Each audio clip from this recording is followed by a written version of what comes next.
कभी आप न्यूज़ देख रहे होते हैं और एंकर कहता है द डिसीजन वॉज यूनानिमस, और कभी सुनते हैं द कंप्लेंट वॉज अनोनिमस।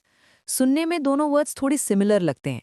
इसी वजह से बहुत लोग इन्हें मिक्सअप कर देते हैं, लेकिन मीनिंग के लेवल पर दोनों बिल्कुल अलग वर्ड्स के वर्ड्स हैं।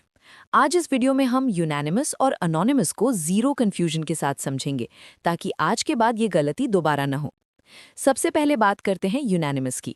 यूनानिमस का सिंपल मतलब होता है जब किसी ग्रुप के सभी लोग एक ही बात पर अग्री कर जाते हैं, किसी भी तरह का डिसएग्रीमेंट नहीं होता।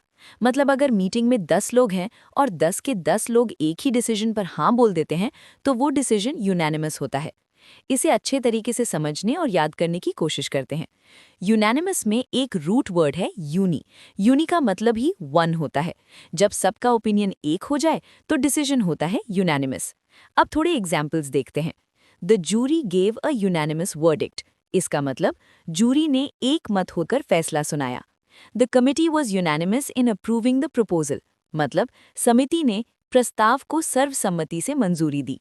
The class was unanimous that the teacher was excellent. यानी पूरी क्लास इस बात पर एक मत थी कि शिक्षक बेहतरीन है।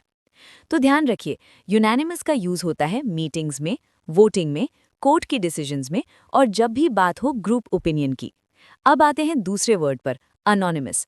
अनोनिमस का मतलब होता है जिसका नाम या आइडेंटिटी सामने ना आए, यानी कोई ऐसा पर्सन जो अपना नाम छुपाकर कुछ करे या कहे। इस वर्ड को याद रखने का सिंपल ट्रिक है, अनोनिमस इक्वल्स नो नेम। यहाँ पे नाम मिसिंग है। अब एग्जाम्पल समझते हैं।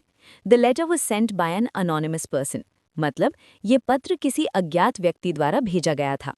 The police received an anonymous tip. यानी पुलिस को एक गुमनाम सूचना मिली। The donation was made anonymously. मतलब दान गुप्त रूप से किया गया था। इसलिए अनोनिमस का यूज होता है कंप्लेंट्स में, डोनेशंस में, ऑनलाइन कमेंट्स में और विसल ब्लोइंग जैसे केसेस में। अब दोनों वर्ड्स को साइड बाय साइड समझ लेते हैं। यूनानिमस बात करता है ओपिनियन की, यहाँ पे सबकी सोच एक जैसी होती है। जबकि अनोनिमस बात करता है आइडेंटिटी की, यहाँ पे नाम या पहचान छुपी हुई होती है। एक कॉमन मिस्टेक जो लोगों से अक्सर हो जाती है, वो एग्जाम्पल सेंटेंसेस से समझते हैं। द डिसीजन वॉज अनोनिमस, ये इनकरेक्ट सेंटेंस है। सही सेंटेंस है the decision was unanimous. Decision कभी अनोनिमस नहीं होता, डिसीजन यूनानिमस होता है। अनोनिमस हमेशा पर्सन होता है, डिसीजन नहीं।